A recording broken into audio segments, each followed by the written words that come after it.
दोस्तों, अगर आप नोएडा के भंगेल, सलारपुर या बरौला के आसपास रहते हैं या फिर आपका डेली कम्यूट डीएससी रोड से गुजरता है, तो एक सवाल आपके मन में आखिर जरूर आता होगा कि ये भंगेल फ्लाईओवर कब तक ऑपरेशनल हो जाएगा। दादरी नोएडा एलिवेटेड कॉरिडोर, जिसे हम लोग भंगेल फ्लाईओवर भी कहते हैं, कब तक बनकर रेडी होगा। रोज का ट्रैफिक जैम, फ्लाईओवर के नीचे छोटे छोटे जैम और बारिश में कीचड़ से परेशान लोग, स्कूल और ऑफिस जाने वालों की टेंशन, सबको इस फ्लाईओवर से एक ही उम्मीद है, सिग्नल फ्री कम्यूट और fast connection between Noida and greater Noida.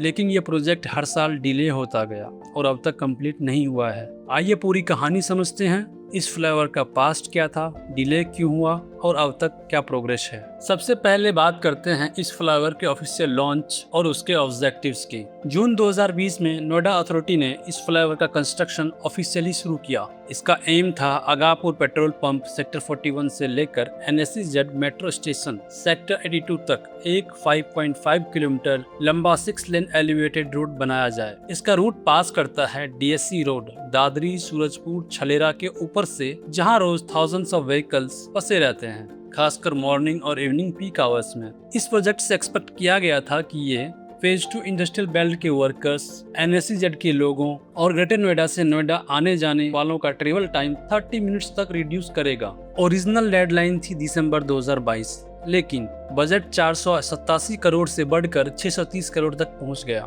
Construction slow हो गया, डेडलाइन 2023 तक एक्सटेंड कर दी गई, लेकिन 2023 भी निकल गया और अब 2025 आ गया है और ये भी आधा गुजर चुका है। फिर भी फ्लाईओवर पूरा नहीं हुआ। तो सवाल ये है, डिले की वजह क्या थी? चलिए अब उस पर चलते हैं। कोविड-19 पेंडेमिक, मार्च 2020 से नेशनल लॉकडाउन लगा, जिसमें लेबर और मटेरियल सप्लाई पूरी तरह से रुक गई। कंस्ट्रक्शन को करीब 8 से 10 महीने का झटका लगा। GRAP गाइडलाइंस और पोल्यूशन बैन। हर विंटर में GRAP के तहत दिल्ली NCR में कंस्ट्रक्शन बैन हो जाता है। हर साल अक्टूबर से जनवरी तक काम पूरी तरह रुका रहता है। Utility line shifting, electric cables, sewer pipelines और टेलीकॉम डक्ट्स को शिफ्ट करने में मंथ्स लग गए। अलग अलग डिपार्टमेंट्स के कोऑर्डिनेशन में काफी समय वेस्ट हुआ और डिजाइन में भी चेंजेस आए। पहले सिर्फ 2 लूप्स बनने वाले थे, लेकिन बाद में रीडिजाइन में 4 लूप्स इंक्लूड किए गए हैं। जैसे सेक्टर 107 और सेक्टर 78 से एंट्री एग्जिट ऐड की गई। इसने इंजीनियरिंग और अप्रूवल्स डिले किए।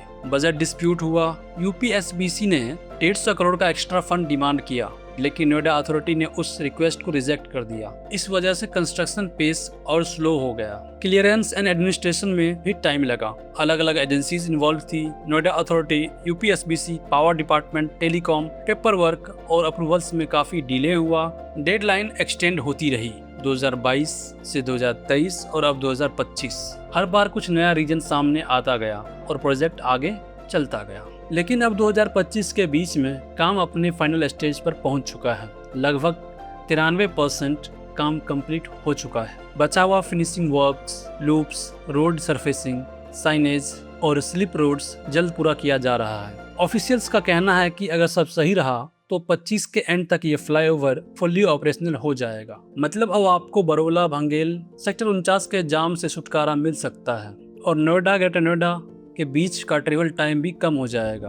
अगर आप भी इस फ्लाईओवर का इंतजार कर रहे हैं तो कमेंट में लिखिए यस और बताएं कि आप किस एरिया से बिलोंग करते हैं, भंगेल, सलारपुर या बरौला। और अगर आपको लगता है कि ये प्रोजेक्ट नोएडा के ट्रैफिक के लिए गेम चेंजर प्रोजेक्ट में से एक बन सकता है, तो इस वीडियो को लाइक, शेयर जरूर करें और चैनल को सब्सक्राइब जरूर करें, ताकि आपको मिले हर नए इंफ्रास्ट्रक्चर प्रोजेक्ट की सही और फास्टेस्ट अपडेट। मिलते हैं अगले अपडेट में।